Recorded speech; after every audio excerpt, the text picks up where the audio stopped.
Hello and welcome to NCERT Zone. इस video में हम बात करेंगे एसएससी के रीजनिंग की। हमारे कुछ दोस्तों ने जो एनसीईआरटी जोन से जुड़े हुए हैं उन्होंने सजेस्ट किया था और उन्होंने डिमांड भी की थी कि किरण पब्लिकेशन की जो बुक है एसएससी रीजनिंग की, जो कि chapter wise and type wise करके दिया हुआ है, हर चैप्टर में कितने टाइप्स है, तो उसको आप सॉल्व करवाइए, उसको आप थोड़ा सा समझाइए। एंड कुछ उन्होंने चैप्टर्स सजेस्ट किए थे कि ये इंपॉर्टेंट चैप्टर्स है और इनको पहले करवा दीजिए, उसके बाद टाइम जैसे जैसे मिले तो दूसरे चैप्टर्स करवा दीजिएगा। तो हम लेकर आ गए हैं, हम पूरी कोशिश करेंगे कि पहले हम सारे के सारे इंपॉर्टेंट चैप्टर्स कवर करवा लें और बहुत ही अच्छे मेथड से करवा दें। बहुत ज़्यादा मैं आपको टेक्निकल बातें नहीं बताऊंगा इस रीजनिंग में कि इतने टाइप होते हैं, ये उसका टाइप होता है, इसको ये कहते हैं। बहुत सारी हम थ्योरेटिकल बातें नहीं करेंगे, हम प्रैक्टिकल वे में समझने की कोशिश करेंगे कि एक्चुअली रीजनिंग डिमांड किस बात की करता है। ठीक है, तो अभी हम ये सारी बात करेंगे। सबसे पहले हम जान लेते हैं कि बुक का नाम क्या है। तो देखिए, बुक का नाम है, किरण पब्लिकेशन की बुक है, मैंने जैसे पहले बताया। ठीक है, ये किरण पब्लिकेशन की बुक है, किरण पब्लिकेशन की बुक है। बुक का नाम है एसएससी रीजनिंग, एसएससी रीजनिंग। ठीक है, इसमें जो दिया हुआ है ये बिल्कुल ही आपका चैप्टर वाइज है, हर चैप्टर अलग अलग करके दिए हुए हैं और हर चैप्टर में जितने भी टाइप्स है ना, जितने भी टाइप्स है वो टाइप अलग अलग दिया हुआ है। तो चैप्टर वाइज है और टाइप वाइज भी है, यानी कि हर चैप्टर के टाइप्स आपको देखने को मिल जाएंगे जो भी एग्जामिनेशन में आ सकते हैं। और सबसे जो खास बात है इस बुक की वो ये है कि 1999 से लेकर के अभी तक टिल नाउ जितने भी क्वेश्चंस आए हुए हैं एग्जामिनेशन में उन सब का ये कंपाइलेशन है, उन सब का ये संग्रह है। तो ये बहुत अच्छी बात है। तो यहाँ से अगर आपने रीजनिंग कर लिया तो आपको रीजनिंग के लिए टेंशन लेने की ज़रूरत ही नहीं है, चाहे वो कोई भी एग्ज़ाम हो एसएससी का या फिर कोई भी एग्ज़ाम जहाँ पे पूछी जाती है रीजनिंग और जहाँ पे ये वर्बल नॉन वर्बल का पूछा जाता है। ठीक है, तो इन सब की हम अभी बात करने वाले हैं। तो जैसा मैंने बताया कि हम बहुत ज़्यादा थ्योरेटिकल बातें नहीं करेंगे।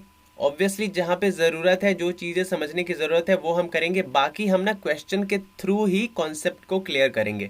क्योंकि जब आप क्वेश्चन देखोगे तब आपको कॉन्सेप्ट बहुत ही बेहतरीन ढंग से समझ में आएगा। अगर पहले हम पहले थ्योरी पढ़ने लग जाए उसके बाद हम प्रैक्टिकल पे जंप करें तो ये ना रीजनिंग में ऐसा ये फंडा नहीं अपनाना चाहिए। बाकी मैथ्स वैथ्स में ठीक है, लेकिन जहाँ पे रीजनिंग की बात आती है ना, तो आप रीजनिंग सॉल्व कैसे होता है, आधी रीजनिंग तो आप जब उसको ध्यान से देखते हो ना, रीजनिंग क्या है, रीजनिंग क्या है, रीजन करना, किसी चीज़ का लॉजिक फाइंड करना ही रीजनिंग कहलाता है। ठीक है, तो आधी रीजनिंग, लगभग 60% रीजनिंग तो आपकी तभी सॉल्व हो जाती है जब आप बहुत गौर से क्वेश्चन को देख लेते हो, एक बार समझ लेते हो, आप नीश पकड़ लेते हो कि ये क्वेश्चन कहना क्या चाहता है और ये मुझसे पूछना क्या चाहता है। Reasoning is nothing but the logic that you think. जो भी आप सोचते हो, जो भी आप बिहेव करते हो, जिस तरीके से आप क्या ऑब्जर्व करते हो सोसाइटी में, रीजनिंग उसी पे बेस्ड चीज़ें हैं। तो एक एक करके हम क्या करेंगे, इन सब चैप्टर्स को हम डिस्कस करेंगे। सबसे पहले इंपॉर्टेंट चैप्टर को डिस्कस करेंगे। आज के चैप्टर में हम डिस्कस करने वाले हैं एनालॉगी को। आज ये हमारी पहली वीडियो है एंड चैप्टर 1 भी है इस बुक का, एनालॉगी, एंड वो इम्पॉर्टेंट भी बनता है एग्जामिनेशन पॉइंट ऑफ व्यू से। तो हम इसको डिस्कस करेंगे, एनालॉगी, एनालॉगी। और बहुत जगह इसे, या फिर इसका दूसरा नाम सिमिलैरिटी भी है। तो एनालॉगी को सिमिलैरिटी क्यों कहते हैं, इन सब प्रश्नों का जवाब अभी आपको मिलेगा। अगर बात करें हम एनालॉगी की, एनालॉगी की जहां तक बात करें तो ये ना दो शब्दों से मिलके बना है। वैसे तो ज़्यादा थ्योरी नहीं करेंगे, बस ये थोड़ा सा समझ लीजिए। एग्जामिनेशन पॉइंट ऑफ व्यू से ये इंपॉर्टेंट नहीं है इसका मतलब, फिर भी हमारे खुद के लिए ये ज़रूरी है इसको समझना। एना का मतलब क्या होता है, ये दो वर्डों से मिलके बना है, एक तो है एना और दूसरा है लॉगस। ठीक, इन दोनों का मतलब क्या है। एना का मतलब होता है आपका रिलेशन, एना बोले तो रिलेशन, एंड लॉगस बोले तो नॉलेज। तो जब दो या दो से ज़्यादा चीज़ों में, दो या दो से ज़्यादा चीज़ों में हम क्या करते हैं, जब कोई रिलेशन फाइंड करते हैं, कुछ रिलेशन फाइंड करते हैं, वो रिलेशन किसी भी बेसिस पे हो सकता है, वो रिलेशन शेप के बेसिस पे हो सकता है, साइज के बेसिस पे हो सकता है, रेशियो के बेसिस पे हो सकता है, ठीक है ना। तो इन रिलेशन को ही फाइंड करना कहलाता है एनालॉगी, या फिर दो चीज़ें किस तरह से आपस में सिमिलर है इसको ही फाइंड आउट करना हम एनालॉगी में यही चीज़ करते हैं। तो एनालॉगी को इसीलिए ही हम सिमिलैरिटी भी कहते हैं, क्योंकि दो सिमिलर चीज़ों के बीच हम क्या सिमिलैरिटी ढूंढ रहे होते हैं एनालॉगी चैप्टर में, ठीक है। बात करें अगर हम इसके टाइप की, एनालॉगी के कितने टाइप होते हैं, तो आपको ना दो तरीके के आपको टाइप एग्जाम में देखने को मिलेगा। एक तो मिलेगा आपका वर्बल एनालॉगी, दोनों क्या क्या है अभी हम बिल्कुल अच्छे से समझ लेंगे, वर्बल एनालॉगी, और एक होता है आपका नॉन वर्बल एनालॉगी, ठीक है। दूसरा होता है non verbal analogy, non verbal analogy. अभी ये नाम से बिल्कुल डरना नहीं है कि भाई वर्बल क्या है, नॉन वर्बल क्या है। वर्बल का मतलब, वर्बल मतलब क्या होता है, शाब्दिक, जो कुछ बोला जाए, जिसमें कुछ बोला जाता है, ठीक। और नॉन वर्बल जिसमें कुछ बोला नहीं जाता है, एक फिगर दे दिया जाएगा, उसके बेसिस पे आपको कुछ डिफाइन करना होगा, that is non verbal. Verbal में शब्दों का उपयोग किया जाएगा, डिजिट्स का उपयोग किया जाएगा, अंकों का प्रयोग किया जाएगा। जैसे वर्बल की जहाँ पे बात आ गई तो वर्ड दे दिया जाएगा, या फिर डिजिट दे दिया जाएगा, कोई नंबर दे दिया जाएगा। वहीं पे नॉन वर्बल की बात आ गई तो आपको कोई फिगर दे दिया जाएगा, चित्र वगैरह। तो this is non verbal and this is verbal, बस यही बेसिक डिफरेंस है, इतना ही आपको याद करके चलना है। अब वर्बल एनालॉगी में किस तरीके के डिफरेंसेस पूछ सकते हैं आपको, किस तरीके के बेसिस पे सिमिलैरिटी फाइंड आउट करना पड़ सकता है, ठीक है। तो अगर वर्बल में आपको ना चेक किया जाता है, एग्जामिनर जो वर्बल एनालॉगी आपसे पूछता है उसमें वो टेस्ट करता है कि आपको जो ओवरऑल नॉलेज है किसी भी चीज़ के बारे में, ओवरऑल नॉलेज वो कितनी है। ओवरऑल नॉलेज आपका टेस्ट करता है वर्बल एनालॉगी के माध्यम से। साथ ही साथ आपकी रीजनिंग एबिलिटी टेस्ट की जाती है। उसके बाद आपका आईक्यू टेस्ट किया जाता है कि आप किसी एक टॉपिक पे किस तरह से सोचते हो, किसी एक चीज़ को देख करके किस तरीके से उसके बारे में आप क्या सोचते हो, ठीक। और नॉन वर्बल की बात करें तो नॉन वर्बल में आपको डिफरेंस फाइंड आउट करने के लिए पूछ सकता है कि भाई आप वो चीज़ें देख करके, किसी फिगर को देख करके उसके बारे में किस तरह से उसको डिफाइन कर सकते हो, उसको किस तरह से आप डिफरेंशिएट कर सकते हो, या उसमें सिमिलैरिटी फाइंड आउट कर सकते हो, ठीक है। और नॉन वर्बल में ये भी देखा जाता है कि आपको जो आप में कितनी एबिलिटी है कि आप कंपेयर कर सकते हो या फिर प्रॉपर रिलेशनशिप इस्टेब्लिश कर सकते हो जो भी आइटम आपके सामने गिवन है, ठीक है। जैसे मैं आपको एग्जाम्पल के थ्रू बताता हूँ। जैसे मान लीजिए मैंने ये दे दिया और उसके बाद मैंने ये दे दिया, इन दोनों का रिलेशन दिखा दिया। और अब मैंने क्या किया, अब मैंने ये दे दिया, वेट। तो अब यहाँ पे क्या आएगा, तो पहले जब भी इस तरह के क्वेश्चन है नॉन वर्बल एनालॉगी में, ये शेप वाले क्वेश्चन है, तो पहले आप जो पहला जो है ना पार्ट, ये वाला पार्ट, इसमें क्या रिलेशनशिप है इसको हम ढूंढने की कोशिश करते हैं। उसके बाद हम इसमें ढूंढने की कोशिश करते हैं कि यहाँ पे भी सेम जो पैटर्न हो रहा है फॉलो, वही यहाँ पे भी फॉलो होना चाहिए। तो अगर हम यहाँ पे देखें तो ये ट्रायंगल है, इसमें 3 एंगल्स है, इसमें 4 एंगल्स है, ये स्क्वायर है। वैसे ये पेंटागन है, इसमें 5 एंगल्स है, और यहाँ पे क्या होना चाहिए था, हेक्सागन होना चाहिए। तो जो जहाँ पे 6 एंगल मिलेगा वो हम यहाँ पे पुट कर देंगे। तो देखिए कितना ईजी है ना। ये हम जो मैथ्स हमने कभी बचपन में सॉल्व किया था, एंगल्स हमने पढ़ा था, उसका इस्तेमाल हम यहाँ पे कर रहे हैं। तो ये नॉन वर्बल में हम बिल्कुल इस तरीके से, साथ ही साथ हम नॉन वर्बल में और भी चीज़ें देख सकते हैं कि भाई रोटेशन कितना हो रहा है, दो शेप में रोटेशन क्या हो रहा है, या फिर होता है ना कि क्लॉकवाइज हो रहा है, एंटी क्लॉकवाइज हो रहा है, मूवमेंट कैसा हो रहा है फिगर्स में। तो मूवमेंट्स पे भी हम ध्यान देते हैं नॉन वर्बल की जहाँ पे बात आती है, इस बेसिस पे हम सिमिलैरिटी खोजते हैं। उसके अलावा मूवमेंट के बारे में बाद हम क्या सोच सकते हैं, मूवमेंट के बाद हम ये पता कर सकते हैं कि शेप कैसा है, साइज़ के बेसिस पे भी हम सिमिलैरिटी फाइंड आउट कर सकते हैं, है ना। शेप के बेसिस पे, साइज़ के बेसिस पे, रोटेशन के बेसिस पे। तो इन बेसिस पे हम नॉन वर्बल में ये चीज़ें ढूंढ सकते हैं। जहाँ पे वर्बल की बात आती है तो वर्बल में हम सिमिलैरिटी कैसे ढूंढते हैं, वर्बल में हम सिमिलैरिटी ढूंढते हैं एक तो इंटरवल के बेसिस पे ढूंढते हैं। इंटरवल के बेसिस पे भाई कैसे ढूंढेंगे हम पैटर्न, तो जैसे यहाँ पे मैंने लिखा 2 और 4, तो यहाँ पे, और मैंने 4 लिख दिया, तो यहाँ पे क्या होना चाहिए, व्हाट। तो ये पैटर्न के बेसिस पे, हम इंटरवल के बेसिस पे, जैसे 2 में 2 ऐड कर दिया तो कितना आएगा 4, यहाँ पे 4 में 2 ऐड करेंगे तो कितना आ जाएगा 8। अगर ये भी क्वेश्चन में नहीं है तो फिर ऐसे हो सकता है 2 में 2 से मल्टीप्लाई करेंगे तो 4, 4 में अगर हम 2 से मल्टीप्लाई करेंगे तो कितना आएगा, तो 8 आएगा। ठीक है, तो यहाँ पे पहले में 6 आंसर आ रहा है और दूसरे में 8 आंसर आ रहा है। तो इस तरीके से हमें वर्बल में क्या देखना होता है, एडिशन करके देखना होता है, सब्ट्रैक्शन करके देखना होता है, मल्टीप्लाई करके देखना होता है, डिवाइड करके देखना होता है। उसके अलावा हम स्क्वायर करके देखते हैं, क्यूब करके देखते हैं। तो अभी हम जैसे जैसे क्वेश्चंस पढ़ेंगे ना, क्वेश्चन सॉल्व करेंगे, हमें हर एक पैटर्न पता चलेगा और किस क्वेश्चन में को कैसे डील करना है ये भी हमें पता चलेगा। तो अब ज़्यादा हम थ्योरी पे टाइम वेस्ट नहीं करते हैं और सीधा हम क्या करते हैं, आगे बढ़ जाते हैं। ठीक है, चलिए वर्बल का एक और मैं एग्जांपल अगर आपको दे दूं, तो वर्बल का एग्जांपल कुछ इस तरह से भी क्वेश्चन आपके सामने आ सकता है। जैसे यहाँ पे लिख दिया इराटा, इराटा, और इराटा का संबंध बता दिया आपके बुक से, बुक्स।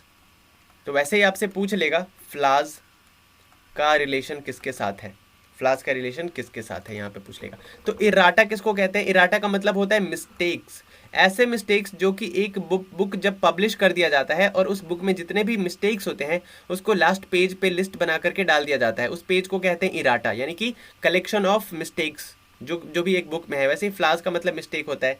तो फ्लाज में जो भी ऑप्शन होंगे ना, जैसे ऑप्शन यहाँ पे मान लीजिए 3 है, एक है मैन्युस्क्रिप्ट, मैन्युस्क्रिप्ट, दूसरा है बी ऑप्शन है मेटल्स, सी ऑप्शन है स्पीच और डी ऑप्शन है चार्ट।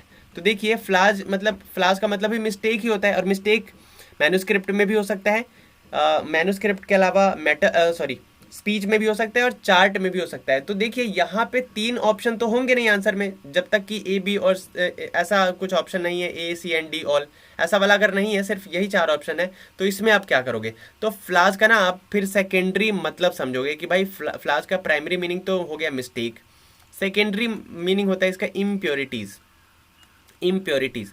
तो जब एक ही टाइप के 3 आंसर आ रहे हैं तो वो हम नहीं लेंगे, हम लेंगे क्या, इम्प्योरिटीज को, सेकेंडरी मीनिंग इसका लेंगे। और इम्प्योरिटीज किस में होता है, मेटल्स में। जब मेटल को प्योर कर दिया जाता है उसके बाद जो उसमें इम्प्योरिटीज बचती है, तो फ्लाज का रिलेशन किससे हम दिखा सकते हैं, मेटल से। खैर ये इस तरह के क्वेश्चन जब आएंगे तो हम उसको क्या करेंगे, डिस्कस कर लेंगे।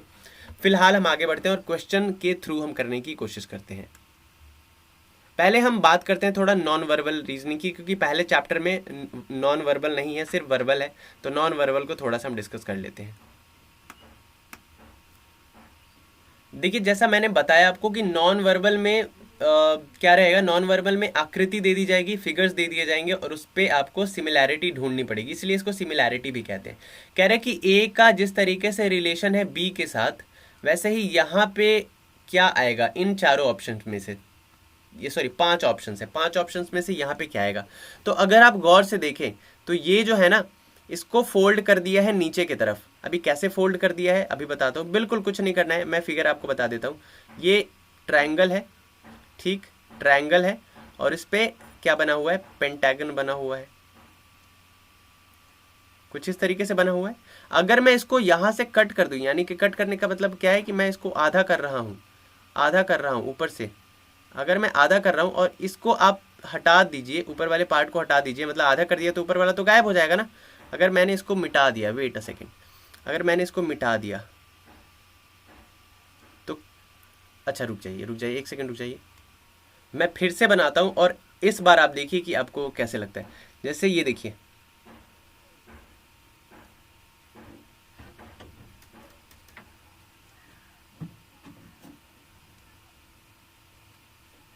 ये है ट्रायंगल और ये है पेंटागन, ये वाली आकृति ऐसे बनी हुई है ना। तो ये ऐसे कैसे आ गया, दूसरा वाला ये कैसे आएगा, क्योंकि इसको हमने ऊपर से जब नीचे की तरफ फोल्ड किया, ऐसे ऐसे नीचे की तरफ जब हमने फोल्ड किया तो ये वाली आकृति आ गई। नहीं समझ में आ रहा है तो देखिए यहाँ पे, देखिए यहाँ पे देखिए, आपको पता चल जाएगा कि कैसे ये हो गया। इसको मैं बीच से अगर कट कर दूँ तो ये आधा हो जाएगा। अब अगर मैं ऊपर वाले पार्ट को फोल्ड करके नीचे ले आऊँ तो ये वाली आकृति आ जाएगी। तो ये क्या करूँगा, मैं इसको ऊपर वाले को ना हटा दूंगा। जब मैं ऊपर वाले को हटाऊंगा तो आप देखना कैसे ये बन के आ जाता है। अच्छा ये पूरा ही हट गया। अच्छा देखिए, अगर मैं वापस से इसको नीचे खींच दूँ, तो आ गया ना, ये वाली आकृति आ गई ना, यानी कि वो ऊपर से नीचे की तरफ मोड़ रहा है। तो जब हम इस सर्कल को नीचे की तरफ मोड़ेंगे तो ये आ जाएगा और ये आ जाएगा, यानी कि ऊपर वाला पार्ट गायब हो जाएगा। तो क्या बचा, ये बचा और ये बचा, यानी कि ये वाला ऑप्शन, बी ऑप्शन है ना सही आंसर।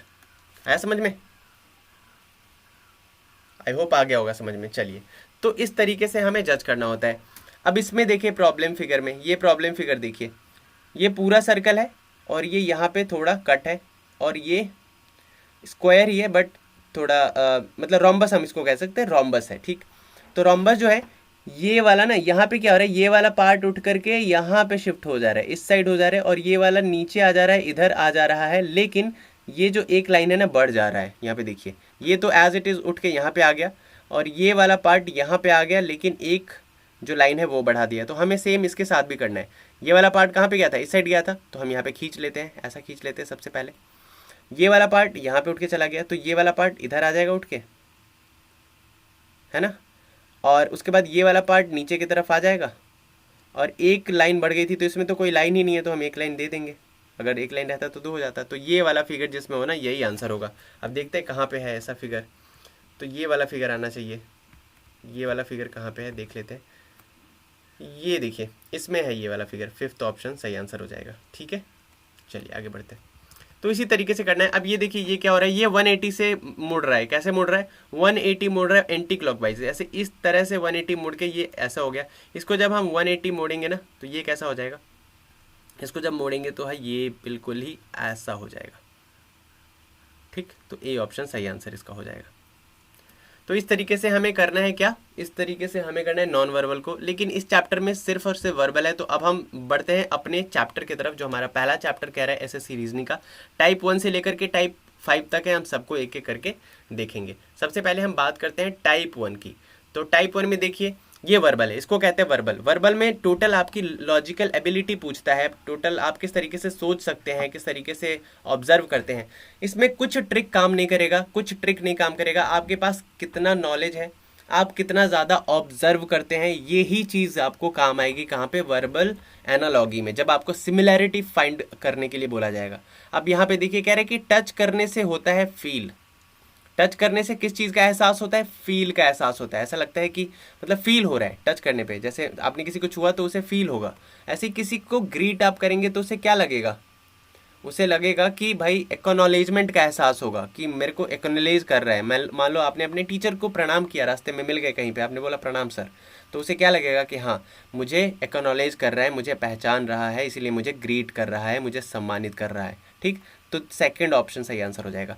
अभी यहाँ पे ये ऑप्शन तो एलिमिनेट ही हो जाएंगे भाई। ग्रीट करने से, टच करने से फील होता है, तो टच करने से फील होता है, कुछ हो रहा है ना, वर्ब है, कुछ तो हो रहा है उसका, कुछ मतलब किया तो उसका रिएक्शन हो रहा है, किसी एक्शन का क्या हो रहा है, एक्शन का रिएक्शन हो रहा है। कोई प्रोडक्ट हो, किसी रिएक्शन को करने से प्रोडक्ट एक निकल रहा है। ठीक, तो ग्रीट करने से स्माइल करना और फील करना। फील क्या है, इंटरनल चीज़ है।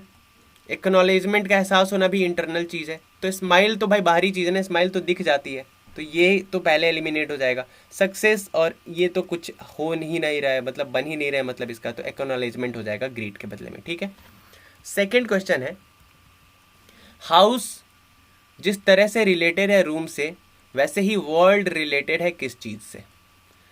तो रूम एक छोटा सा हिस्सा है किस चीज़ का, हाउस का। हाउस ये बहुत बड़ा है, ये मान लो ये पूरा आपका क्या है, ये पूरा एक हाउस है, उसमें से ये एक छोटा सा रूम है, यानी कि house is the part of room, sorry room is the part of house. उसी तरह से वर्ल्ड एक पूरा ये बड़ा सा वर्ल्ड है, ये बहुत बड़ा वर्ल्ड है। अगर हम बात करें नेशन की, तो नेशन एक छोटा सा पार्ट है वर्ल्ड का।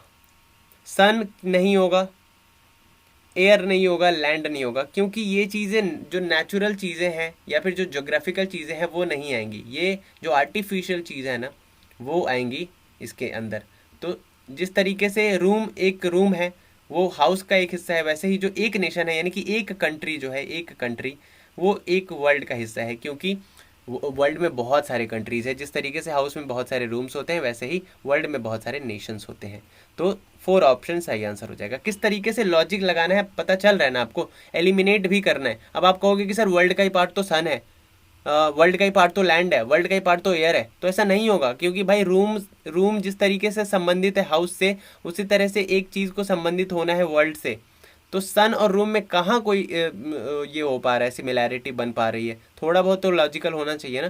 तो इसीलिए नेशन सही आंसर हो जाएगा। ओके, नेक्स्ट है कार्बन, डायमंड, कोरेंडम, वॉट। जिस तरह से कार्बन रिलेटेड है डायमंड से, वैसे ही कोरेंडम रिलेटेड है किस चीज़ से। तो देखिए, अगर आपको पता है, आपने केमिस्ट्री पढ़ी है तो आपको पता होगा कि डायमंड कार्बन ही होता है, एक शुद्ध कार्बन होता है डायमंड, और ये ट्रांसपेरेंट होता है, शुद्ध कार्बन होता है। तो जिस तरीके से डायमंड कार्बन है, वैसे ही कोरेंडम किससे रिलेटेड है, रूबी से रिलेटेड है। रूबी है क्या, कोरेंडम।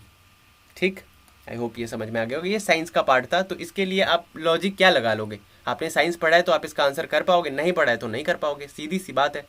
तो वर्बल रीजनिंग के माध्यम से, सॉरी वर्बल एनालॉगी के माध्यम से आपका साइंस का टेस्ट किया जा सकता है, आपका ज्योग्राफी का टेस्ट किया जा सकता है, जितने भी सब्जेक्ट है उसका टेस्ट किया जा सकता है, सीधी सी बात है। अगर आपने पढ़ा है तो कर पाओगे, नहीं पढ़ा है तो आप गेस कर पाओगे थोड़ा बहुत, लेकिन पढ़ा होना, फैक्ट पता होना ज़रूरी है इस तरह के क्वेश्चन के लिए। इसमें आप क्या ही लॉजिक लगा लोगे, कुछ लॉजिक काम नहीं करेगा। नेक्स्ट है, इसमें आप लॉजिक लगा सकते हो, जैसे स्मोक, पोल्यूशन, वॉर से क्या होगा। जैसे स्मोक फैलाने से पोल्यूशन बढ़ता है ना, धुएं से पोल्यूशन होता है, वैसे वॉर होगा तो क्या होगा, क्या शांति होगी, नहीं, विक्ट्री होगी, बिल्कुल विक्ट्री होगी। ट्रीटी, समझौता भी हो सकता है, लेकिन भाई स्मोक करने से पोल्यूशन होता है, and pollution is negative thing, ये नेगेटिव चीज़ है। तो उसी तरीके से वॉर होने से ना डिस्ट्रक्शन होगा, क्योंकि डिस्ट्रक्शन भी नेगेटिव है, नेगेटिव काम करोगे तो नेगेटिव चीज़ होगा। ये सब पॉसिबिलिटी हम नहीं करेंगे, विक्ट्री होगी, ट्रीटी होगी, पता नहीं, ये तो पॉसिबिलिटी है ना भाई। तो पॉसिबिलिटी को आप थोड़ी आंसर टिक कर दोगे, पॉसिबिलिटी है, इसका क्या पता होगा नहीं होगा, आई डोंट नो।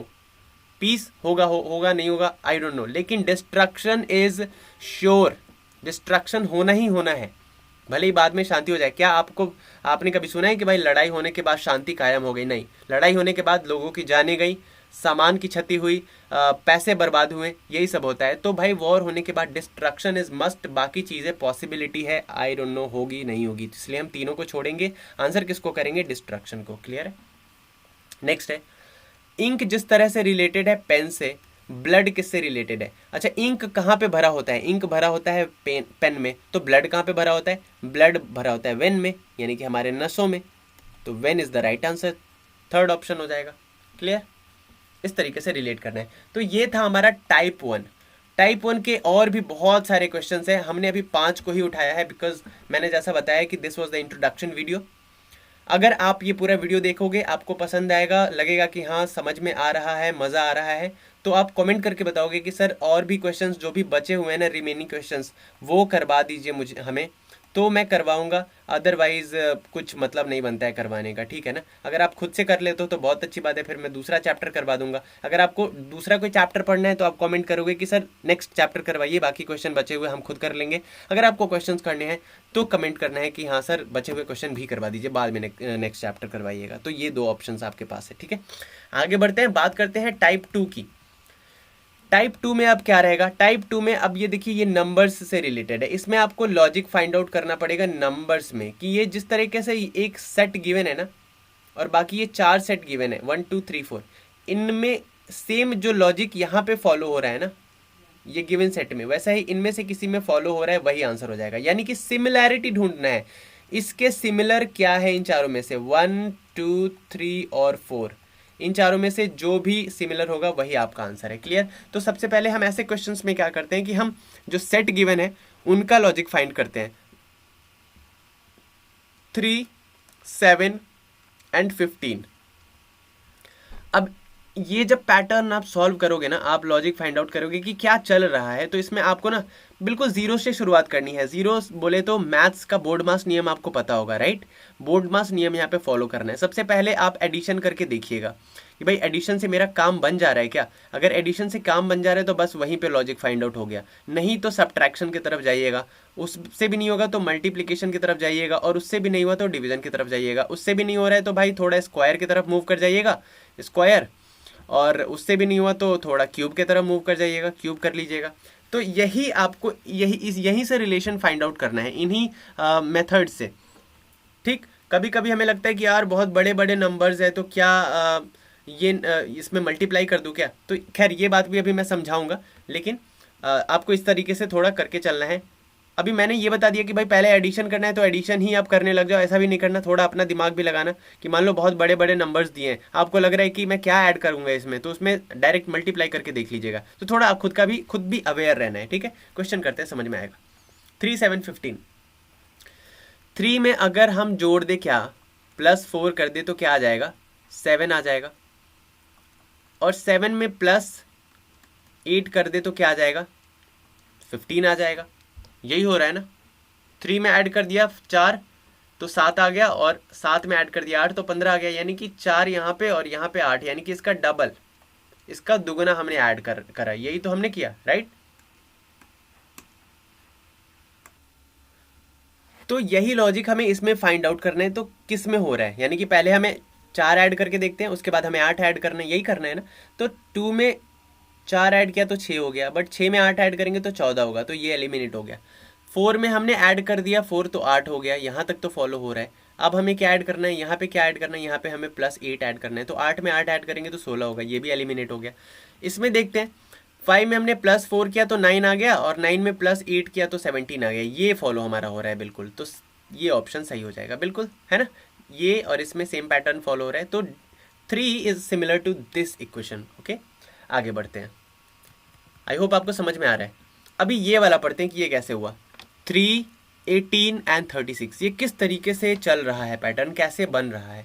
अगर आप देखें ठीक से, 3 में आपने क्या किया, 3 में आपने मल्टीप्लाई कर दिया अगर 6 से, 3 18 एंड 36, 3 में मल्टीप्लाई किया 6 से तो 18 आ गया, एंड 18 में मल्टीप्लाई किया 2 से तो 36 आ गया। ये पैटर्न बन रहा है, ठीक है।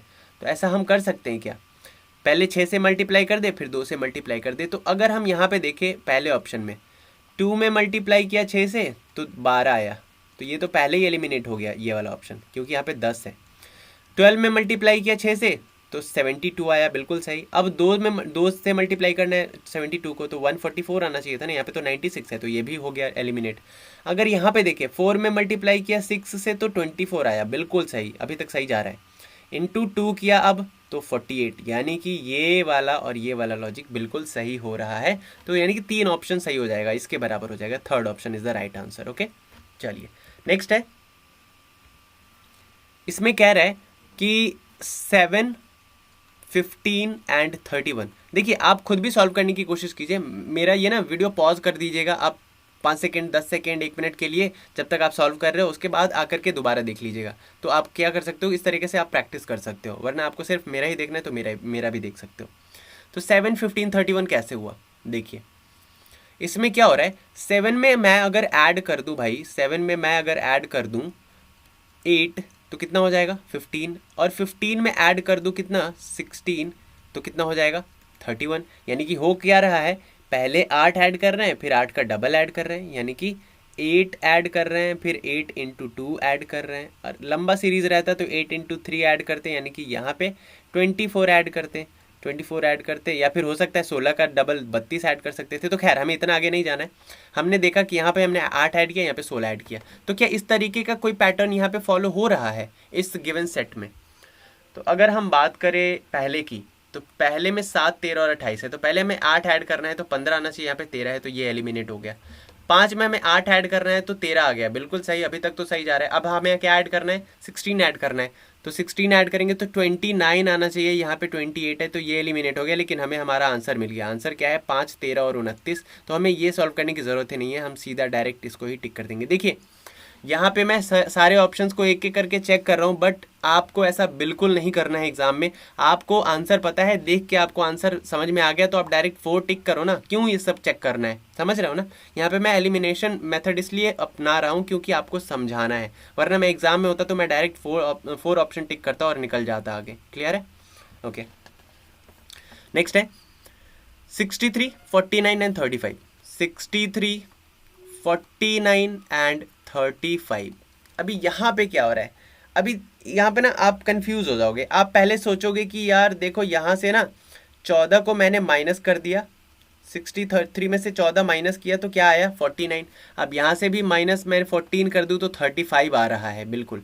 तो लगता है सब में से ना 14 14 माइनस करना है, ठीक। लेकिन आप जब ये ऑप्शंस चेक करने लग जाओगे, 81 में से 14 आप माइनस करो, कितना आएगा 81 में से 14 जब आप माइनस करोगे तो आपका आएगा 67। क्या 67 ये है? नहीं है। तो आपको लगेगा अच्छा ये आंसर नहीं है। उसके बाद आओगे 64 में से 14 माइनस करोगे तो कितना आएगा 50 आना चाहिए, यहाँ पे 40 आ रहा है तो ये भी ऑप्शन नहीं है। फिर यहाँ से 14 माइनस करोगे तो कितना आना चाहिए भाई 14 माइनस करोगे तो क्या आएगा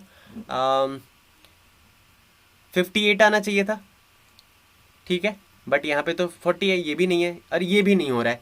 तो यानी कि ये ना आपने जो लॉजिक फाइंड किया -14 करने वाला, ये फॉलो ही नहीं हो रहा है किसी में। तो आपको लगेगा एक पॉइंट पे कि यार लगता है ना क्वेश्चन गलत है, question is wrong.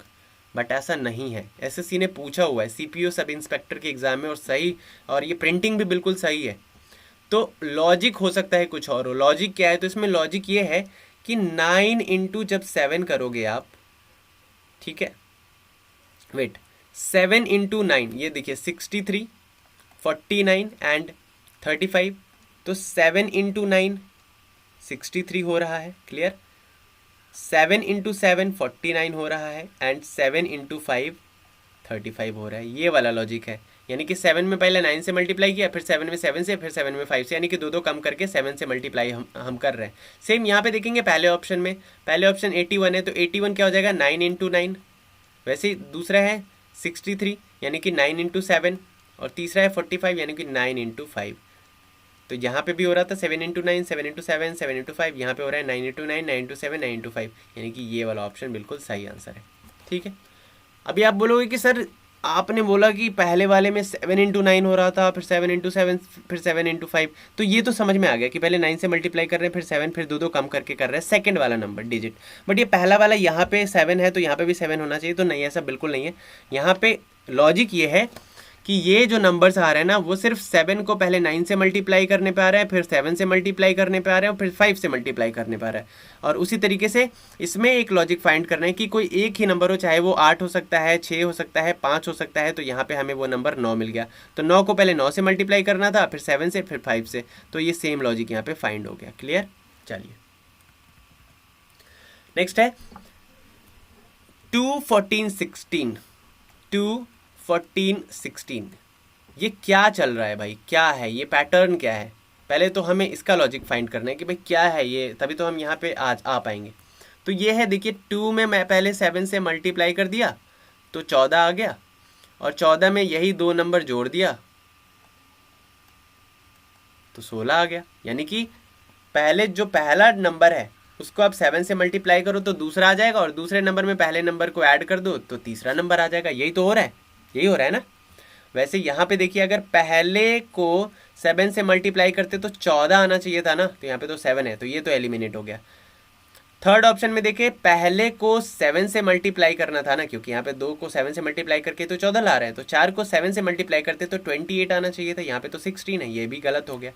Fourth option में 2 को 7 से मल्टीप्लाई करते तो भाई कितना आना चाहिए था 14, यहाँ पे तो 9 है, ये भी गलत हो गया। अगर सेकंड ऑप्शन की बात करें तो 3 में 7 से मल्टीप्लाई करना है तो 21 आ गया, और 21 में पहले नंबर को जोड़ देना है तो 24 आ गया। ये और ये सेम लॉजिक फॉलो कर रहे हैं, तो सेकंड ऑप्शन सही आंसर हो गया। देख रहे हैं किस तरीके से लॉजिक फाइंड करना है भाई। रीजनिंग की कोई बाउंडेशन नहीं होती है, आप किसी भी तरह से सोच सकते हो। ज़रूरी नहीं है कि रीजनिंग में आपसे पूछे कि भाई ये जो मैथमेटिकल ऑपरेशन है ना, ये बिल्कुल सही होना चाहिए, मैं आपसे एडिशन ही पूछूंगा या सब्ट्रैक्शन ही पूछूंगा, ऐसा बिल्कुल नहीं है। वो कभी कभी ऐसा दे देंगे क्वेश्चन 3, 4, 5, 6, और फिर उसको दे देंगे, उसका रिलेशन इस्टेब्लिश कर देंगे 4, 3, 6, 5 से। अब आपको दो नंबर दे देंगे 2, 873। अब बोलेंगे कि भाई लॉजिक फाइंड आउट करो, तो यहाँ पे क्या था 3 4 5 6 और इसका रिलेशन किससे था 4 6 7 5 4 6 4 6 4 6 3 5, ठीक 3 5। तो क्या कर रहा था, ये 4 को पहले नंबर पे ले आ रहे हैं और ये 3 को तीसरे नंबर पे ले रहे हैं, यानी कि पहले को तीसरे नंबर पे भेज दे रहे हैं और पांचवे को फिर लास्ट नंबर पे भेज दे रहे हैं और इसको फिर यहाँ पे ले आ रहे हैं। तो इसी तरीके से आपको यहाँ पे भी करना होगा, जो भी सेकंड ऑप्शन रहेगा, यानी कि पहले को आप कहाँ भेज दो, तीसरे पे भेज दो, तो 2 को तीसरे पे भेज दिया, 4 को आप पहले पे बुला लो तो 8 को पहले पे बुला लिया, और उसके बाद ये सेकंड को कहाँ पे भेज दे रहे थे, पहले पे भेज दे रहे थे, तो 8 को पहले पे, अच्छा ये पहले पे बुला ही लिया हमने, 5 को लास्ट में भेज रहे थे, यानी कि 8 को लास्ट में 5 5 5, हाँ 7 को लास्ट में भेज रहे थे और 3 यहाँ पे, तो ये वाला आंसर हो जाएगा। सेम लॉजिक पे करें तो यहाँ पे कोई मैथमेटिकल ऑपरेशन नहीं हो रहा है, यहाँ पे बस क्या हो रहा है, मूवमेंट हो रहा है, नंबर का इधर से उधर शिफ्टिंग हो रही है, बस और कुछ नहीं हो रहा है, ठीक। तो इस तरीके से भी पूछ सकता है। बात करते हैं टाइप 3 की। टाइप 3 में अभी देखिए यहाँ पे अब आगे आपको क्यूब और स्क्वायर करना पड़ेगा, जैसे 3 से 243 का और 5 से, देखिए देख के ही लग रहा है कि यार बहुत बड़ा नंबर है, यानी कि यहाँ पे एडिशन से काम नहीं चलेगा, सब्ट्रैक्शन से तो बिल्कुल नहीं चलेगा, मल्टीप्लाई से चल सकता है बट किससे मल्टीप्लाई करेंगे देख लेंगे एक बार, मल्टीप्लाई पॉसिबिलिटी है कि भाई मल्टीप्लाई करके देख सकते हैं, एडिशन डिवीजन नहीं चलेगा, तो यहाँ पे तो एक मल्टीप्लाई से करके देखिएगा, और नहीं होगा तो क्यूब से देख सकते हैं आप और स्क्वायर से देख सकते हैं। तो हम यहाँ पे देखते हैं कि क्या हो रहा है, 3 से 243 कैसे बन गया, तो 3 इंटू 3 कितना होता है 9, इंटू 3 कितना होता है 27, इंटू 3 कितना होता है 81, इंटू 3 कितना होता है 243, यानी कि 3 टू दी पावर 5 हो रहा है ये, है ना, 3 टू दी पावर 5 243, यानी कि 3 को 5 बार मल्टीप्लाई किया तो 243 हो गया। वैसे ही 5 को जब हम 5 टू दी पावर 5 रखेंगे, यानी कि 5 इंटू 5 इंटू 5 इंटू 5 इंटू 5, तो क्या हो जाएगा, ये हो जाएगा 3125, ये आंसर हो गया। समझ में आया, चलिए नेक्स्ट है 6 18 एंड 4। जिस तरीके से 6 रिलेटेड है 18 से, 4 किससे रिलेटेड है, तो 6 में आपने यहाँ पे लॉजिक क्या फाइंड आउट कर लिया, लॉजिक आपने फाइंड किया कि भाई 6 इंटू 3 कर रहा तो 18 हो गया, सेम उसी तरीके से 4 इंटू 3 करेंगे तो 12 आंसर होगा, लेकिन 12 तो ऑप्शन में है ही नहीं, तो ये लॉजिक नहीं लग रहा है। समझ में आ गया, इस तरीके से भी सोचना है आपको, और अब बिल्कुल पहले तो आप इसी मेथड पे जाओगे तो आपको आंसर नहीं मिलेगा, आप सोचोगे क्या आंसर गलत है, क्या इसमें आंसर गलत दिया हुआ है क्या, तो ऐसा बिल्कुल नहीं है। अभी दूसरा लॉजिक हम लगा के देखेंगे। 6 में हमने क्या किया, 6 में हमने ऐड कर दिया किसको, 12 को, तो क्या आ गया 18 आ गया। उसी तरीके से 4 में जब हम ऐड कर देंगे 12 को तो 16 आ जाएगा, 16 तो है आंसर में, तो ये आंसर, ये वाला लॉजिक लग रहा है। समझ में आ गया, तो ज़रूरी नहीं है कि पहला लॉजिक नहीं लग रहा है तो वो क्वेश्चन गलत होगा, हो सकता है कि that logic is not following, हो सकता है some other logic will follow that particular question. तो इस तरीके से आपको हर एक लॉजिक लगा करके देखना है, क्लियर है। चलिए नेक्स्ट है 5 36 एंड 6 वॉट। जिस तरीके से 5 का रिलेशन है 36 से, उसी तरीके से 6 का रिलेशन किससे होगा, तो देखिए ये 5 से 36 कैसे बन रहा है, क्या आपको लग रहा है कि ये 36 स्क्वायर है किसी नंबर का, 6 का स्क्वायर है। 5 में अगर हम ऐड कर दें तो 6 आ जाएगा और 6 का स्क्वायरिंग करेंगे तो 36 आ जाएगा। सेम अगर 6 में हम 1 ऐड कर दें तो 7 आ जाएगा और 7 का स्क्वायर करेंगे तो 49 आ जाएगा। 49 है क्या, ऑप्शन में है, बिल्कुल है, तो ये आंसर हो जाएगा। ठीक, इस तरह से भी सोचना है आपको। नेक्स्ट है 4 56 15 789 का किससे होगा। अभी आप इसमें ना बिल्कुल आप परेशान हो जाओगे, अरे यार 456 आ गया, ये तो मुझे किसी का स्क्वायर भी नहीं लग रहा है, ये मुझे किसी का क्यूब भी नहीं लग रहा है, और ये पता नहीं 15 में किससे मल्टीप्लाई करेंगे कि 456 आएगा, तो ऐसा तो बिल्कुल नहीं है। अगर हम किसी से भी करें तो 5 ही आएगा भाई यहाँ पे, उसके बाद 1 ऐड करेंगे, बहुत परेशान हो जाओगे आप। लेकिन यहाँ पे कुछ नहीं करा है इसने, सच मानिए कुछ नहीं किया है। तो क्या किया है, 4 5 6, 4 + 5 + 6 15 होता है। वैसे ही 7 + 8 + 9 24 होता है, ये आंसर। तो इस तरह से भी बहुत इजी क्वेश्चन दे देगा और आप क्यूब और मल्टीप्लाई करते हुए, स्क्वायर करते हुए उलझ जाएंगे, और आंसर ये रहेगा आपका चुन्नू सा एडिशन। तो क्या करना है आपको, ईजीएस्ट मेथड पे पहले फोकस करना है। आप देखा आपने नंबर, एक बार उसको ऐड करके देख लो ना भाई, डिजिट को ऐड करके देख लो, सम डिजिट, इसको कहते हैं डिजिट सम, है ना, डिजिट सम। इसको एक बार डिजिट ऐड करके देख लो, 4 5 ने 9 6 15। अच्छा हाँ ठीक है, ये फॉलो हो रहा है। 7 8 15 9 24। अरे मिल गया आंसर। कोई मल्टीप्लाई करने की जरूरत नहीं, कोई स्क्वायर करने की जरूरत नहीं, कुछ भी क्यूब करने की जरूरत नहीं है।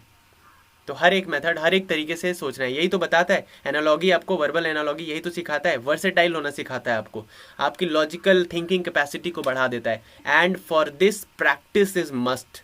भाई प्रैक्टिस जितना ज़्यादा करोगे, जितना ज़्यादा प्रैक्टिस कर लोगे ना, एक भी क्वेश्चन आपसे नहीं छूटेगा, यकीन मानिए। और ये बुक आपको करना ही करना है। बहुत क्वेश्चंस है आपको, मैंने तो 5 उठाया है ना, बहुत क्वेश्चन है। अगर आप बोलोगे कि आपके पास पीडीएफ नहीं है तो प्लीज़ टेक्स्ट मी, मैं पीडीएफ टेलीग्राम ग्रुप में डाल दूंगा। टेलीग्राम और व्हाट्सएप का लिंक ना ग्रुप में दिया हुआ है, सॉरी डिस्क्रिप्शन में, वहाँ से आप ज्वाइन कर लीजिए। अगर आपको चैप्टर का पीडीएफ चाहिए होगा तो मैं पीडीएफ बिल्कुल प्रोवाइड करा दूंगा, आप वहाँ से प्रैक्टिस कर सकते हैं, ठीक है। उसके बाद है 182 का संबंध किससे है। अब यहाँ पे देखिए, पहले आपको पूछ लिया क्वेश्चन और बाद में दे रहा है रिलेशन, तो ठीक है, हमें कोई दिक्कत नहीं, हम इसको छोड़ देंगे, हम इसको देख लेंगे किस तरीके से ये रिलेशन फॉलो हो रहा है। तो एक बार पॉज करके आप खुद बनाने की कोशिश करिए, इसको सॉल्व करने की कोशिश कीजिए। नहीं होगा तो मैं तो बताऊंगा ही। उम्मीद करता हूँ आपने कोशिश ज़रूर किया होगा वीडियो पॉज करके। चलिए अब देखते हैं कि क्या लॉजिक है। लॉजिक है 210 एंड 381। 210 किसी के आसपास का स्क्वायर लग रहा है क्या? अगर 15 का स्क्वायर हम करेंगे तो क्या 225 हो जाएगा, यानी कि इससे ज़्यादा हो जाएगा। और 14 का स्क्वायर करेंगे तो कितना होगा? 14 का स्क्वायर हम करते हैं तो आता है 196, और 196 में 14 ऐड भी कर देते हैं तो 210 आ जाता है। अरे वाह, 14 का स्क्वायर कर दिया और 14 ऐड कर दिया तो भाई 210 आ गया, बहुत बढ़िया। तो 380 कैसे होगा? 380 फिर आपको करना पड़ेगा 19 का।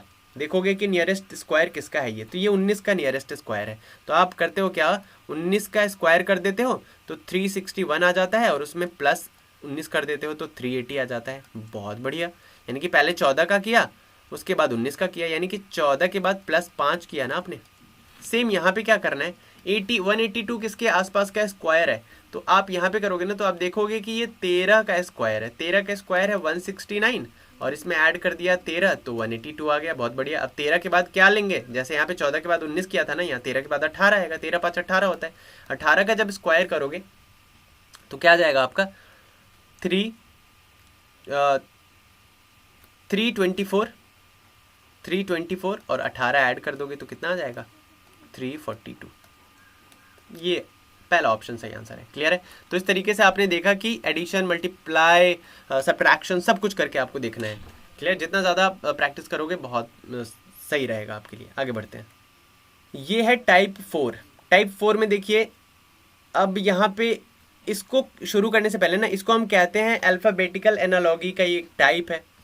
यहाँ पे अल्फ़ाबेट के ऑर्डर पे आपको सब कुछ पूछा जाता है। तो यहाँ पे आपको मैं 2 चीज़ें रेकमेंड करूँगा। एक तो ए से लेकर के जेड तक जितने भी ये हैं लेटर्स है, उसके नंबर्स याद कर लीजिए। जैसे A, B, C, D, E, F, G, H, I, J, K, L, M, N, O, P, Q, R, S, T, U, V, W, X, Y and Z. तो ए का नंबर क्या हो गया 1 हो गया, बी का 2 हो गया, 3, 4, ऐसे लेके जेड का कितना हो गया 26 हो गया। ठीक। एक तो आप ये याद कर लीजिए, इसका शॉर्ट फॉर्म बहुत सारे लोग आपको बताएंगे। इजोटी को आप याद रख लीजिए, ई जो टी, यानी कि ई 5वें नंबर पे आता है, जे 10वें नंबर पे आता है, ओ 15वें नंबर पे आता है, टी 20वें नंबर पे आता है, और वाई 25वें नंबर पे आता है। इस तरीके से आप आसपास का ये अगर याद रख लोगे ना इजोटी, तो इसके आसपास का आप थोड़ा कैलकुलेट करके भी, अगर आपको याद नहीं है तो आप कर सकते हो। ठीक है? जैसे ई आपको याद है कि ई 5वें नंबर पे है, तो एफ तो आप आराम से बता दोगे कि भाई 6वें नंबर पे आएगा, जी 7वें नंबर पे आएगा। अगर आपको जे याद है 10वें नंबर पे आता है, तो के बता दोगे कि भाई 11वें पे आता है। ठीक, इस तरीके से आपको याद रख लेना है।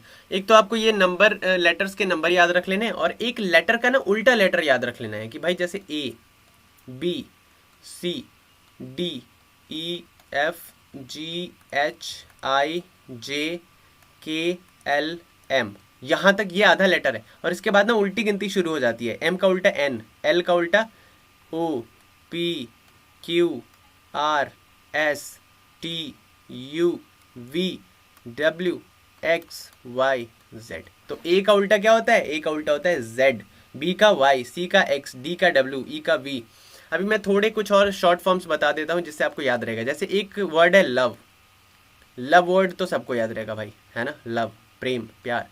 तो LOVE लगातार आ रहा है, एल का उल्टा ओ होता है, देख लीजिए आप यहाँ पे एल का उल्टा ओ मिल जाएगा आपको, एल का उल्टा ओ होता है। VE, वी का उल्टा ई होता है या ई का उल्टा वी होता है, देख लीजिए मिल गया। एक और वर्ड होता है शर्ट, SHIRT, तो एस का उल्टा एच होता है एंड आई का उल्टा आर होता है, देख लीजिए आई का आर होता है और एस का एच होता है, मिल गया। शर्ट से इसको याद रख सकते हैं, टी ऐसे ही है, टी हटा दीजिए आप। एक वर्ड होता है जैसे DW, माउंटेन ड्यू होता है ना, उससे याद रख सकते हैं DW का। CX, BY, by by, BY से बाई का याद रख सकते हैं, बी का वाई का। KP से याद रख सकते हैं, के का उल्टा पी होता है, कैसे, केविन पीटरसन, KP या पी का उल्टा के, समझ में आ गया। MN आसपास है, ये दोनों एक दूसरे के उल्टे होते हैं। FU, एफ का उल्टा यू होता है, इससे भी आप याद रख सकते हैं। GT रोड होता है, जी का उल्टा टी। तो इस तरीके से आप अपना कुछ शॉर्ट फॉर्म बना के याद रख सकते हैं, ठीक। तो ये याद रखिए, एक तो लेटर्स के नंबर याद रख लीजिए और एक लेटर का उल्टा लेटर क्या होता है ये याद रख लीजिए। जब इस टाइप के क्वेश्चन आते हैं तो बहुत ही आसानी होगी आपको करने में।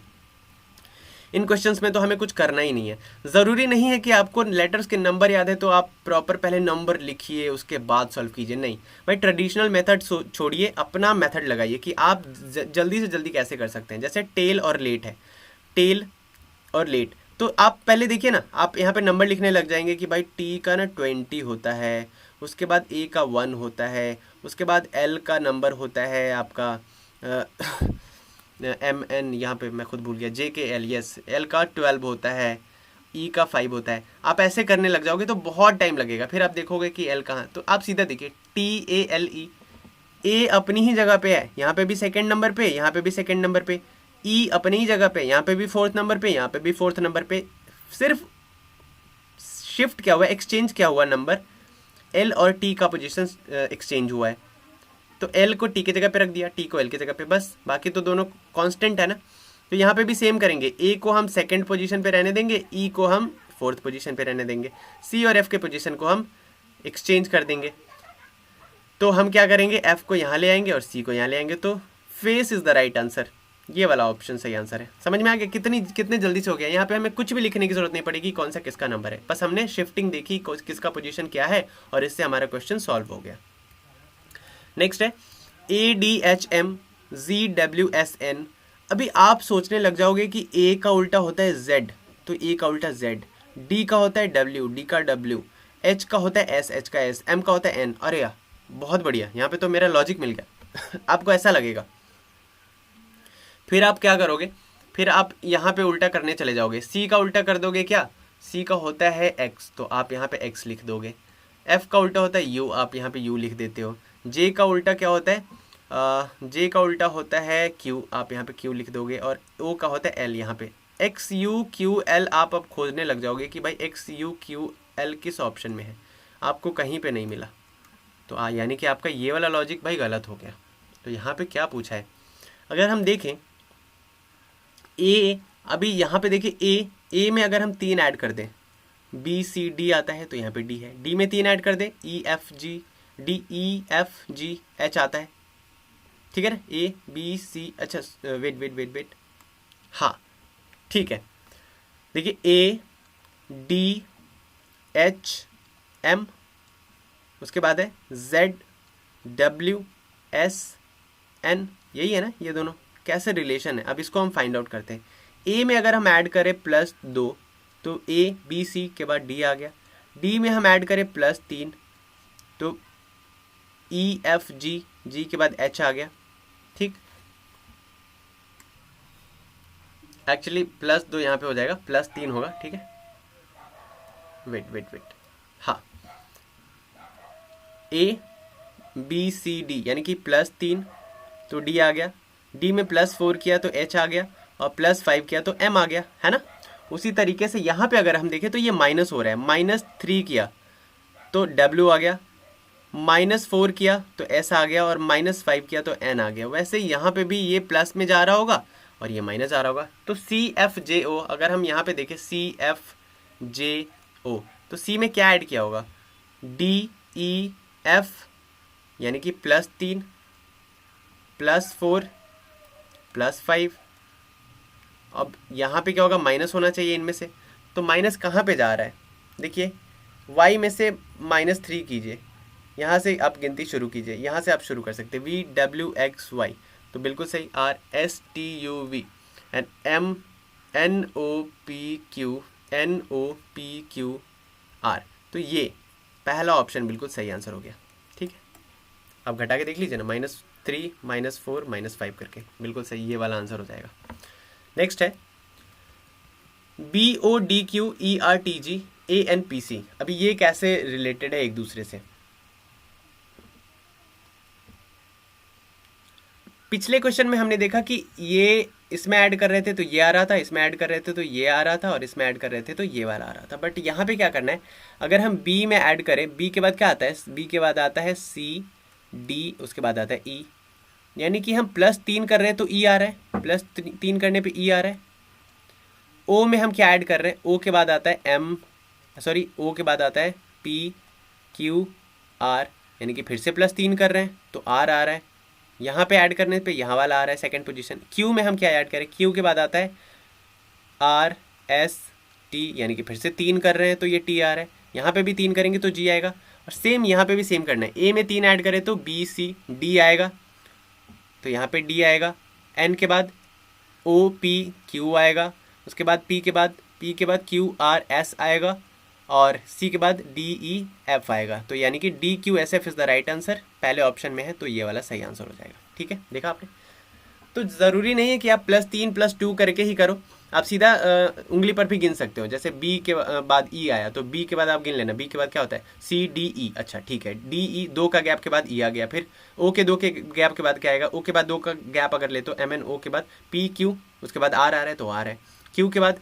RST, D के बाद EFG, तो इस तरीके से भी आप कर सकते हो। ठीक, नेक्स्ट है, अब यहाँ पे जो मैंने आपको बोला ना कि आप उल्टा याद रख लीजिए कि A का उल्टा Z होता है, F का उल्टा U होता है, तो ये आपको यहाँ पे काम आएगा, A का उल्टा Z, F का उल्टा U, K का उल्टा P और P का उल्टा K, तो ये लॉजिक फॉलो हो रहा है, अगर इसमें भी फॉलो हो जाए, आंसर मिल जाए तो बिल्कुल सही। B का उल्टा क्या होता है Y, G का उल्टा क्या होता है, तो G का मैंने बताया था, G का T होता है, हाँ GT रोड T होता है, L का O होता है लव, एंड Q का J होता है, तो क्या हो जाएगा YTOJ, ये वाला आंसर सही हो जाएगा। ठीक है, नेक्स्ट है BVSC, B का उल्टा Y, V का उल्टा E, S का उल्टा H एंड C का उल्टा X, यहाँ पे भी सेम लॉजिक फॉलो हो रहा है, M का उल्टा N, R का उल्टा शर्ट SHIR, हाँ ठीक, R का उल्टा I एंड M का उल्टा N था ये NI, C का उल्टा क्या होता है, C का उल्टा होता है X, और P का उल्टा होता है Kevin Pietersen K, NIXK NIXK, ये रहा, तो ये तीसरा बिल्कुल सही आंसर है। ठीक है, तो इस तरीके से आपको फॉलो करना है।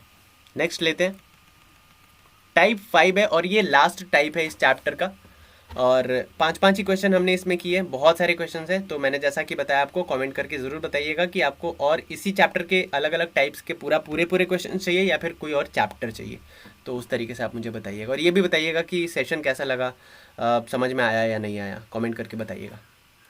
नेक्स्ट है DE45BC, ये कैसे संबंधित है इससे, अगर हम D का नंबर देखें तो DABCD चौथे पोजीशन पे आता है और E 5वें पोजीशन पे आता है, यही तो दिया हुआ है, तो B कौन से पोजीशन पे आता है, दूसरे पे, और C तीसरे पे, तो 23 है क्या आंसर में, है बिल्कुल, ये आंसर सही हो जाएगा। ठीक, बहुत ईजी है। नेक्स्ट है C16F वॉट, C का पोजीशन क्या है भाई, C का पोजीशन होता है तीसरा, अगर हम 3 में 1 ऐड कर दे तो कितना आ जाएगा 4, और 4 का स्क्वायर कर दे तो 16, तो ये लॉजिक यहाँ पे फॉलो हो रहा है क्या। F का पोजीशन होता है छठा, 6 में 1 ऐड कर दे तो हो जाएगा 7, और 7 का स्क्वायर कर दे तो 49, है क्या आंसर में, बिल्कुल है, ये वाला आंसर हो जाएगा। ठीक, सेम थर्ड है D का पोजीशन होता है 4 और E का पोजीशन होता है 5, लेकिन यहाँ पे है 10, तो ये 10 कैसे आया, तो यहाँ पे देखिए, अगर 4 × 5 कर दे तो कितना हो जाएगा 20, और 20 को डिवाइड कर दे कितने से, 2 से, तो 10 आ जाएगा ना। सेम यहाँ पे H का पोजीशन होता है क्या, EFGH FGH, H का पोजीशन होता है 8, × I का पोजीशन होता है 9, इन दोनों को मल्टीप्लाई करें तो 72 होगा, डिवाइड कर दे अगर हम 2 से तो कितना हो जाएगा 36, ये वाला आंसर। ठीक है, सी और ई का देखते हैं। सी का पोजीशन क्या होता है 3, ई का पोजीशन 35, लेकिन यहाँ पे तो 70 है, तो आपको कुछ समझ में आ रहा है? 35 का दुगुना तो होता है 70, 35 इंटू 2 70 तो होता है, तो सही है। डी का पोजीशन है 4, ई का पोजीशन 5, 45, इसका डबल कर देंगे, इंटू 2 कर देंगे, 90 है क्या? बिल्कुल सही, ये वाला आंसर हो जाएगा। और this is the last question of this session. M O, M का पोजीशन क्या होता है? एम का पोजीशन होता है 13, हमें पता है, तो ये तो 13 दिया हुआ है। ओ का पोजीशन क्या होता है? ओ का होता है 15, तो ये 11 क्यों दिया हुआ है? समझ में नहीं आया, है ना? तो देखिए ऐसा कुछ नहीं दिया हुआ है। टोटल अल्फ़ाबेट्स कितने होते हैं 26, तो हर एक नंबर का पोजीशन उसे घटा करके यहाँ पे लिखा हुआ है। एम का पोजीशन होता है 13, 26 में से 13 घटाया 13 आया। ओ का पोजीशन होता है 15, 26 में से 15 घटाया कितना आया 11 आया, तो 13 और 11 यहाँ पे लिख दिया। सेम एच का पोजीशन क्या होता है 8, और जे का पोजीशन होता है क्या, जे जो टी 10, तो 26 में से जब 8 को माइनस करेंगे तो कितना हो जाएगा 18, और 26 में से 10 घटाएंगे तो कितना हो जाएगा 16, यानी कि 18 और 16 है क्या? बिल्कुल सही, सेकंड ऑप्शन में, तो ये वाला आंसर हो जाएगा। क्लियर है? तो इस तरीके से हमने ये देखा, एनालॉगी की बात हमने करी थोड़ा, इसमें हमने ज़्यादातर हमने वर्बल रीजनिंग की बात की है, सॉरी वर्बल एनालॉगी की बात की है। नॉन वर्बल इस चैप्टर में नहीं था, लेकिन स्टिल मैंने अलग से डाल करके आपको समझा दिया कि नॉन वर्बल एनालॉगी में आपको फिगर्स के माध्यम से आपको सॉल्व करना होगा, और एनालॉगी जो वर्बल है उसमें आपको नंबर्स के बेसिस पे, अल्फ़ाबेट के नंबर बेसिस पे सिमिलैरिटी ढूंढने को मिलेगी। तो उम्मीद करता हूँ वीडियो पसंद आई होगी। पसंद आई है तो लाइक ज़रूर करेंगे, कमेंट्स करके बताएंगे कि क्या आपको और भी वीडियोस चाहिए, सेम चैप्टर की अलग अलग टाइप की जो रिमेनिंग क्वेश्चन है वो चाहिए, या फिर अलग चैप्टर चाहिए, और कमेंट करके फीडबैक भी देंगे कि कैसा लगा ये सेशन। शेयर करेंगे अपने दोस्तों के साथ जिस ग्रुप में भी है। साथ ही साथ डिस्क्रिप्शन में लिंक है हमारे व्हाट्सएप ग्रुप का, टेलीग्राम ग्रुप का, मैंने बता दिया आपको कि वहाँ पर ज्वाइन कर सकते हैं। उसके बाद बीपीएससी प्लस सीडीपीओ का हमारा कंबाइंड कोर्स चल रहा है, उसको ज्वाइन करने के लिए आप हमें मैसेज कर सकते हैं, नंबर डिस्क्रिप्शन में दिया हुआ है, मैं अलग से भी नंबर यहाँ पे लिख देता हूँ। दूसरा नंबर है 9598875847, इस नंबर पे आप हमें 847 नंबर पे आप हमें मैसेज या फ़ोन कर सकते हैं और आपके क्वेरीज पूछ सकते हैं। उसके अलावा हमारे छोटे छोटे कोर्सेज चल रहे हैं, इंडिविजुअल कोर्सेज लूसेंट के, क्राउन के, एनसीईआरटी समरी सार का, उसके अलावा घटना चक्र का, और भी बहुत सारे कोर्सेज हैं। तो जो भी जानकारी चाहिए हमें प्लीज़ मैसेज या फ़ोन कर लें, और ग्रुप को ज्वाइन कर लें टेलीग्राम और व्हाट्सएप को। साथ ही साथ इंस्टाग्राम पे और फेसबुक पे हमारा पेज है एनसीईआरटी जोन के नाम से, वहाँ पे ज़रूर हमें फॉलो करिए। मिलते हैं नेक्स्ट वीडियो में, till then bye bye and take care.